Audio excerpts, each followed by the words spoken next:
bagaimana sebetulnya tata cara sholat Id di rumah ini. Kalau sendirian nggak perlu khutbah.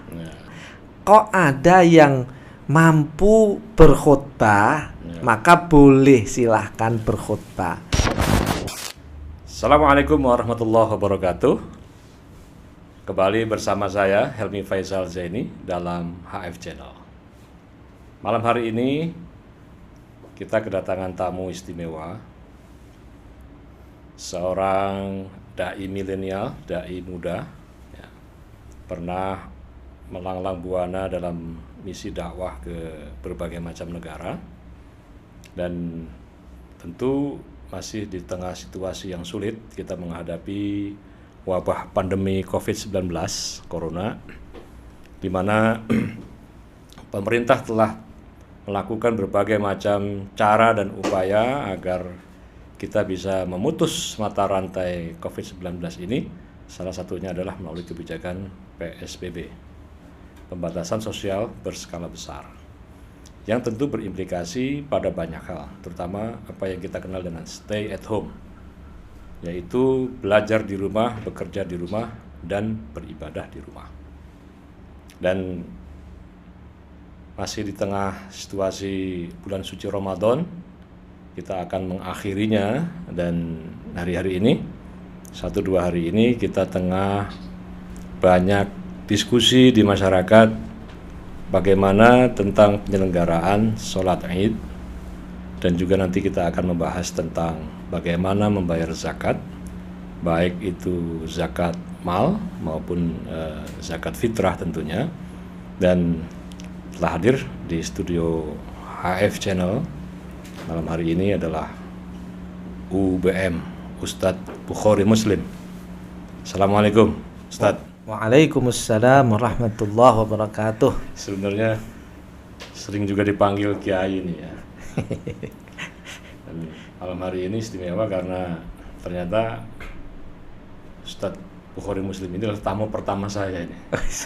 Yang menjadi kelinci percobaan kira-kira. Berarti kemuliaan ini sebuah penghormatan ini dan kemuliaan luar biasa. Dan ini juga penghormatan buat saya. Nah, kira-kira Kiai Bukhari ini kira-kira apa yang bisa diberikan dan dibagikan ilmu ya, mungkin tutorial sholat Id yang sederhana dan ringkas bagi warga dan masyarakat. Baik, terima kasih. Ini sebuah kemuliaan, dan bagi saya ini, saya berarti dimuliakan betul, ini istimewa ini. Pertama, kita masih tadi disampaikan dalam suasana yang kita harus menjaga diri di rumah, di karantina, bahasa kerennya lockdown. Sebetulnya kalau ini kita anggap sebuah ibadah, jadi ibadah karena perintah Al-Quran. Jadi Qurannya ada loh. Jadi bukan lagi cerita Rasulullah, di Quran itu jelas waj'alu buyutakum qiblatan. Ini ceritanya Nabi Musa. Diperintah oleh Allah untuk di rumah sholat, apalagi kerja dan sebagainya, karena ceritanya dikejar-kejar mau dibunuh. Nah sekarang ini kita ini kalau nggak di rumah mati, kira-kira kan gitu. Jadi konteksnya mirip ini. Dikejar-kejar virus ya. Dikejar virus. Kalau dulu Fir'aun, Nabi Musa Fir'aun jelas kelihatan, sekarang nggak kelihatan. Solusinya di rumah. Nah sekarang menjadi pertanyaan tadi menjelang Idul Fitri. Kita kan namanya orang Islam, apalagi orang Jawa, orang Indonesia lah umumnya, Runang Nusantara ini, rasanya akan sangat kehilangan kalau nggak sholat Idul Fitri yang setahun sekali. Betul. Kan ini berat. Bahkan yang pernah sholat saja biasanya tidak menyanyiakan kesempatan sholat Id ya. Ini kan setahun sekali. Yang mungkin nggak sholat, nggak apa, ini mumpung ini. Masa iya setahun ditinggal. Tapi juga kita juga tidak pernah, jangan juga kita melakukan bersyuudzon ya kepada orang yang sekali sholat dalam setahun. Siapa tahu dengan sekalinya itu kemuliaan. Ya diterima, betul itu. Jadi Allah kan Ar-Rahman Rahim, Ghafurur Rahim. Siapa tahu yang satu ini malah diterima. Itu kadang-kadang. Nah ini penting kita sampaikan. Pertama tadi kita di rumah itu sebuah perintah Al-Quran, dicontohkan baginda Rasulullah. Nah bagaimana tata cara kita mengerjakan sholat Idul Fitri di rumah. Bahkan di hasil bahsu masailnya PBNU sudah mengeluarkan ada 3 kondisi. Kalau memang di situ memang zona merah, itu haram, malah nggak boleh, haram. Kalau zonanya kuning, ya itu ini malah jangan, udah mendekati haram. Yang boleh itu jelas-jelas zona hijau.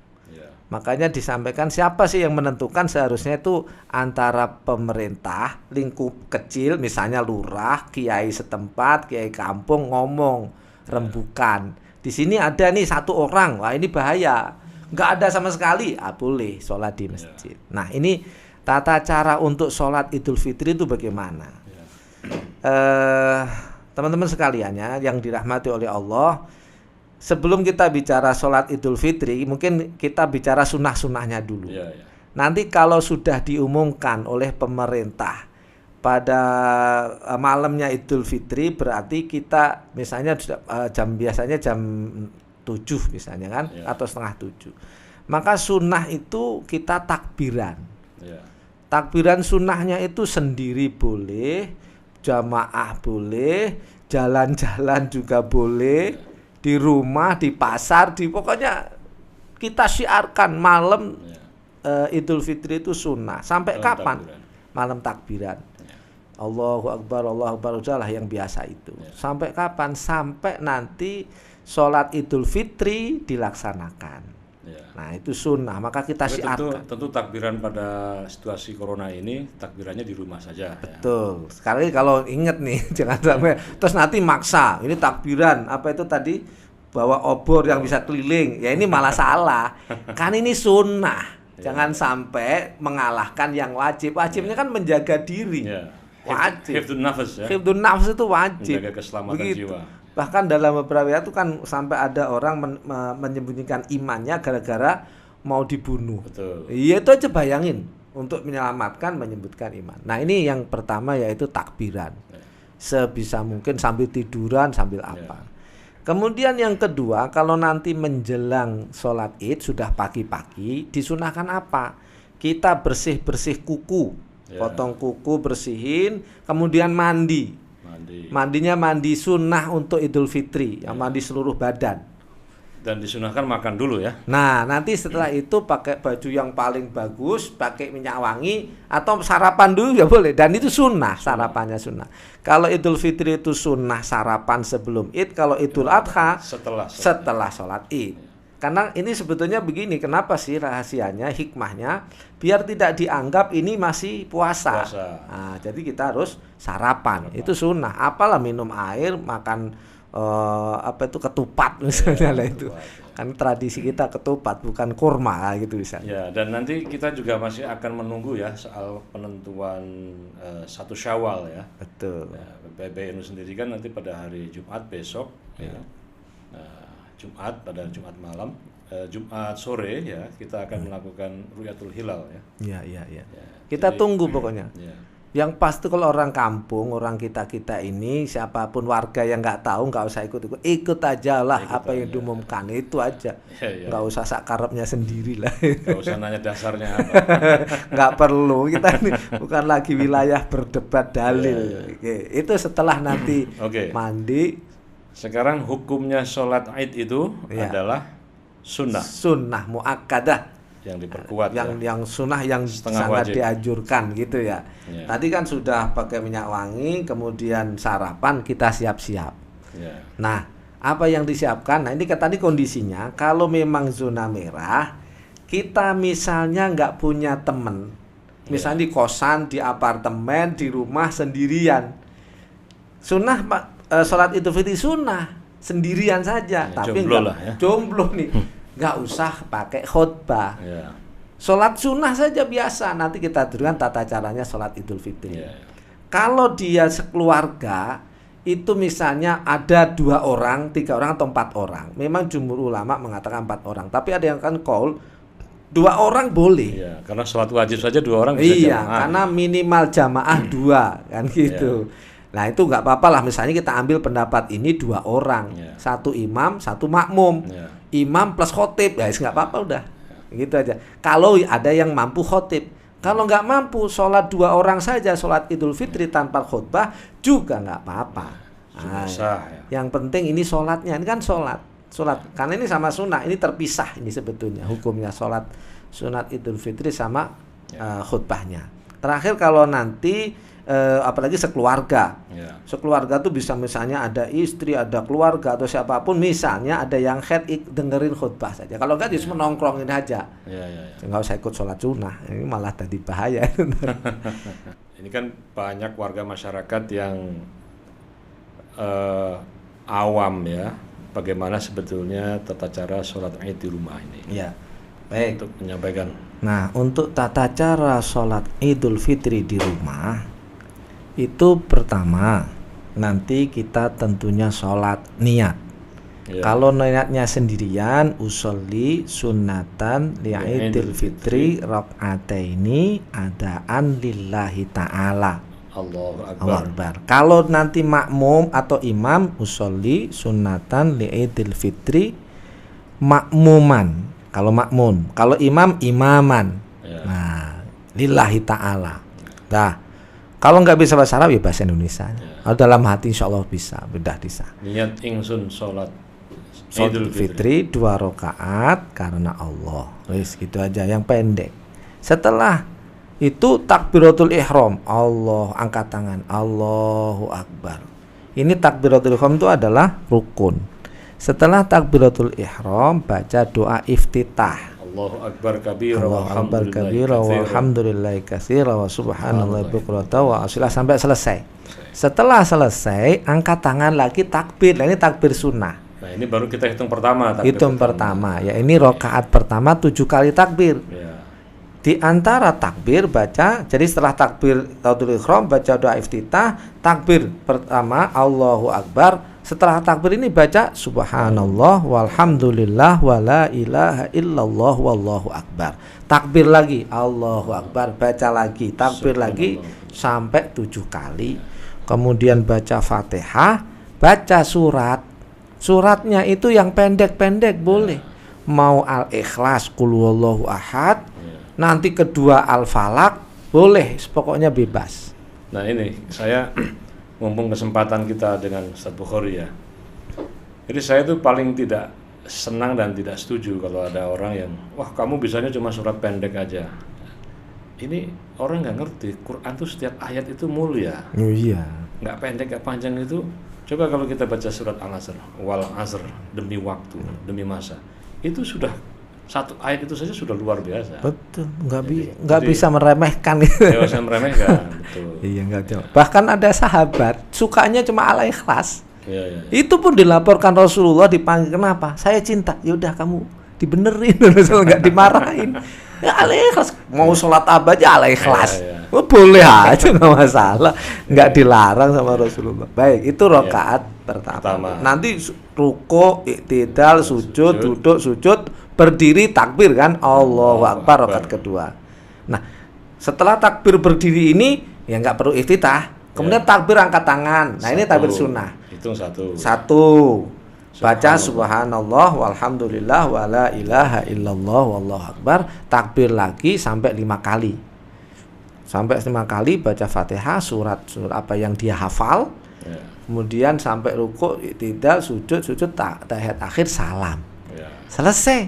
Kalau sendirian nggak perlu khutbah. Nah, kalau tadi ada 2 orang atau dia jamaah, kok ada yang mampu berkhutbah, maka boleh silahkan berkhutbah.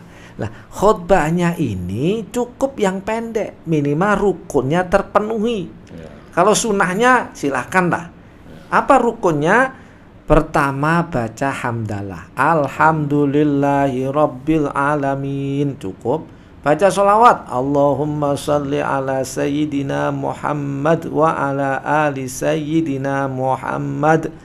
Kemudian wasiat takwa, ittaqullah, bertakwalah kepada Allah. Keempat, baca 1 ayat. Ayatnya boleh ayat takwa. Ya ayyuhalladzina amanu taqullaha haqqa tuqatih wa la tamutunna illa wa antum muslimun. Atau ayat puasa. Kutiba alaikumus syiyamu kama kutiba alaikum tattaqun juga boleh. Yang kelima berdoa. Berdoa untuk apa? Minta ampun untuk dirinya dan untuk orang Islam. Allahumma ighfir lil muslimin wal muslimat. Iya, wal mu'minin. Sudah cukup. Ya. Nah, tapi kalau sunnahnya ada sunnahnya di khutbah itu kalau berkenan. Kalau namanya sunnah ya. Di khutbahnya kan harus dua kali khutbah. Ya. Khutbah pertama kesunahannya sebelum baca hamdalah itu baca takbir 9 kali. Nah, kalau tadi di sholat 7 kali, kalau di khutbahnya 9 kali itu khutbah pertama. Nanti pada waktu khutbah kedua itu 7 kali. Nah sekarang ini teman-teman kawan semuanya, Bapak Ibu saudara sekalian, bisa kok khutbah bawa handphone. Kan sekarang banyak di share, LDNU sudah bikin, PBNU bikin, itu dibaca saja cukup sudah terpenuhi semua syarat rukun, bahwa itu kalau dibaca cepat nggak sampai 5 menit Pak. Langsung makan opor ayam. Udah opor ayam. Saya kira itu ini yang penting. Jadi terima kasih nih Ustadz Bukhari sudah menyampaikan tutorial sholat Id di rumah yang sangat ringkas dan sangat mudah ya. Dan jangan dipersulit ya, karena semuanya itu sangat mudah sekali. Nah sekarang juga mumpung karena kita akan memasuki akhir Ramadan, yang tidak kalah penting adalah tentang zakat. Betul. Ya. Ini sebagai pensucian diri. Pertama kita ngomong zakat fitrah. Zakat fitrah itu dalam hadisnya, kalau kita sudah puasa sebulan kok nggak bayar zakat fitrah, maka amal ibadah kita menggantung-gantung, nggak capek ke langit, nggak sampai kepada Allah lah, kira-kira gitu. Jadi ini mu'allak, tergantung bayar zakat fitrah. Nah ini persoalan zakat fitrah itu adalah ini masing-masing muslim yang dia masih punya, bahasanya masih hidup pada waktu malam takbiran, nah itu yang wajib. Jadi kalau misalnya waliyadzubillah sebelum takbiran kok dia meninggal sebenarnya nggak wajib. Nggak wajib ya. Gitu, karena wajibnya tuh ketemu misalnya pas maghrib dinyatakan itu adalah Idul Fitri, ya itu wajib. Mengakhiri Ramadan lah ya. Mengakhiri Ramadan. Walaupun boleh dibayar di awal sah, secara fikihnya sah. Tetapi yang wajib bahwa kalau dia nggak bayar pada malam takbiran atau sampai sebelum Idul Fitri, ibadahnya jadi gantung tadi. Ya. Sekarang yang harus dibayar itu rupanya apa ini? Betul. Ya sekarang kalau menurut hadis kan kutul balad, makanan pokok negeri. Di negeri kita itu adalah beras. Ya. Nah, sebaiknya kita bayar zakat fitrah itu beras. Berapa ukurannya? Di mazhab Syafi'i itu antara 2,5 kilo sampai 2,7 kilo. Jadi boleh mau 2,5 kilo ngambil yang minimalis, boleh yang 27. Ya anggap 2,5 lah, 2,5 kilo atau 3,5 liter. Ada itulah beras. Nah sekarang ini dibayar gimana? Boleh nggak sekarang pertanyaannya membayar dengan uang rupiah? Per kilonya berapa tinggal dikalikan ya. Boleh kita bayar dengan uang rupiah, dihargai saja. Misalnya beras per kilo, misalnya sekilonya 10.000, misalnya yang dia orang-orang biasa gitu ya. Tinggal saja kali 2,5 kilo berarti dia 25.000. Memang ada perdebatan ulama. Ini ikutnya mazhab Hanafi yang beberapa beredar di itu. Enggak, di NU sudah diputuskan boleh langsung dengan nilai 2,5 kilogram. Enggak usah ikut mazhab Hanafi yang sampai 4 kilo. Enggak apa-apa. Apalagi di tengah pandemi ini juga banyak kan orang ada butuh uang ya ini ya. Iya, daripada beras lah. Iya, beras. Dan orang juga nggak makan beras saja kan, butuh lauk, butuh macam-macam. Mungkin kalau orang sana roti con cukup tuh, roti apa itu apa namanya. Lah di sini nasi aja kan nggak cukup, butuh kecap, butuh telur dan sebagainya. Jadi itu zakat fitrah ya. Zakat fitrah. Sekarang zakat mal. Nah, kalau zakat mal itu ada 2 syarat. Syaratnya pertama zakat mal itu zakat harta ya. Zakat harta. Ada harta itu ya macam-macam. Mungkin yang paling banyak sekarang kita ngomong konteks Jakarta, itu misalnya tabungan lah. Misalnya orang punya uang di tabungannya. Nah, ada dua syaratnya, satu nisab sama haul. Ini kita ngomong satu nisab sama haul dulu nih, syarat. Artinya syarat itu dia kalau nggak ngeluarin dia berdosa. Nah, gitu. Satu nisabnya berapa? Kita anggap kalau kita mengikuti pendapat yang paling sederhana, anggaplah kita ukurnya 85 gram emas. Ada yang mengatakan 82 atau kita anggap 85 gram. Emas. Sekarang kalau emasnya 1 juta per gram, berarti sekitar 80 juta. 80 juta. Itu harus mandek selama setahun di tabungan misalnya gitu ya. Kalau fluktuatif. Nah, kalau fluktuatif nggak wajib masuknya. Kita ngomong nggak wajib. Ya, kadang-kadang ada 10 juta, kadang-kadang tinggal 100.000. Nah, berarti nggak wajib. Yang mandek, yang wajib pokoknya dia nggak pernah berkurang dari itu selama setahun. Ya, jadi pengertian nisab itu 2,5% itu diukur dari harta yang terakhir yang ada ya kira-kira ya. Betul. Jadi hitungannya misalnya begini, bulan anggap kita Ramadan tahun kemarin. Kita misalnya dimulai dari Ramadan.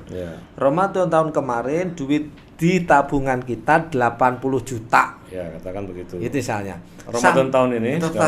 Ini nggak pernah berkurang. Terus bagi nambah misalnya. Sampai tahun ini kok 100 juta. Lah kena 2,5%. Tapi kalau misalnya Ramadan kemarin 80 juta nih. Sekarang tinggal 30 juta. Nggak wajib. Atau tadi di tengah-tengah berkurang. Jadi 20 juta. Terus naik lagi Ramadan ini jadi 80 juta lagi. Itu pun nggak wajib. Wajibnya kapan? Nanti pas mulai 80 jutanya kapan? Tapi kalau misalnya fikih progresif ya.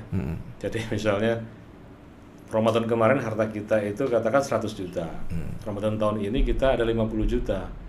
Kita mendeklar 2,5% dari 50 juta yang kita keluarkan sebagai zakat mal. Itu bagaimana? Boleh. Maka sebetulnya kan tadi saya bilang nggak wajib. Tapi menurut saya jangan jadi orang bakhil.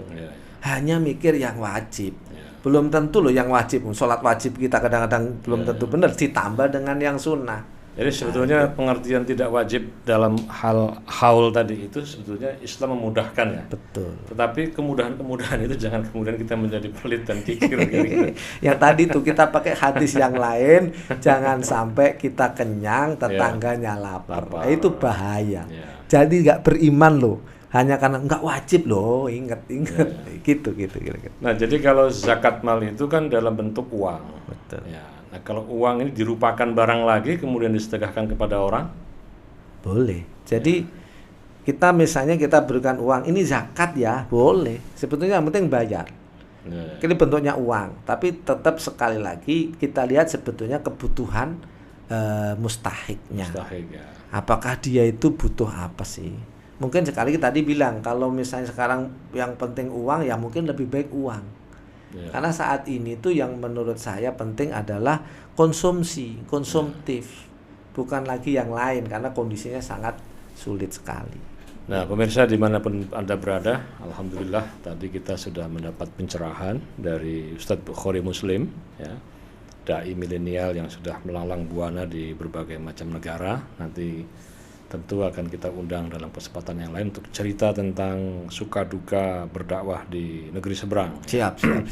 Dan perjumpaan kita pada sesi hari ini telah melahirkan banyak hal yang penting buat kita semuanya untuk bekal memasuki Hari Raya Idul Fitri.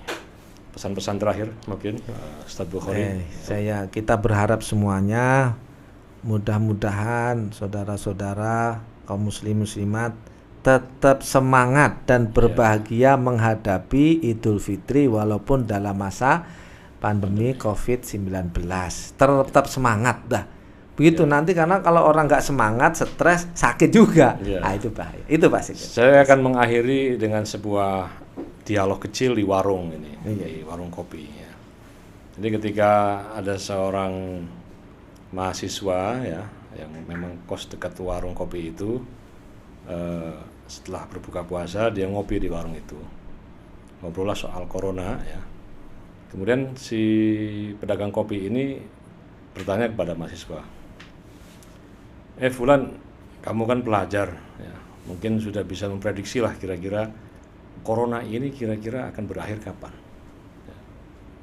Nah, lalu kemudian si mahasiswa ini menyampaikan, mahasiswa ini memang cerdas ya, jadi dalam situasi apapun dia harus bisa menjawab lah. Lalu si mahasiswa ini menyampaikan, insya Allah Juni sudah selesai, kita sudah akan kembali hidup normal ya. Lalu si pedagang ini tanya kepada mahasiswa, tahu dari mana kalau Juni akan selesai? Si mahasiswa karena pedagang ini kok banyak tanya gitu ya, karena pertanyaannya dimulai tahu dari mana, dia bilang tahu dari Sumedang katanya. Ya, ini sekilas info saja untuk kita semua. Ya mudah-mudahan prediksi dari banyak lembaga yang melakukan juga riset ya, mudah-mudahan tidak lama lagi ya, kita akan mengakhiri ini. Dan saya kira ada banyak hikmah yang bisa kita petik dari pelajaran stay at home ini. Allah telah memaksa kita untuk tinggal di rumah. Berarti insya Allah hubungan sosial kita ini juga akan diperbaiki dari bagaimana kita memperbaiki hubungan kita di rumah. Hubungan kita dengan anak kita, dengan istri kita, dengan sanak famili kita, ini akan menjadi lebih baik, dan setelah itu akan menjadi kohesi sosial yang penting bagi terbangunnya masyarakat yang saling tepak selira, saling jaga, saling berbagi, saling menghormati. Ini akan menjadi satu perekat ukhuwah yang luar biasa. Terima kasih atas kehadirannya Ustaz Bukhari. Sama-sama. Sampaikan salam untuk keluarga dan Insyaallah. Mohon maaf lahir dan batin. Terima kasih. Assalamualaikum warahmatullahi wabarakatuh. Waalaikumsalam warahmatullahi wabarakatuh.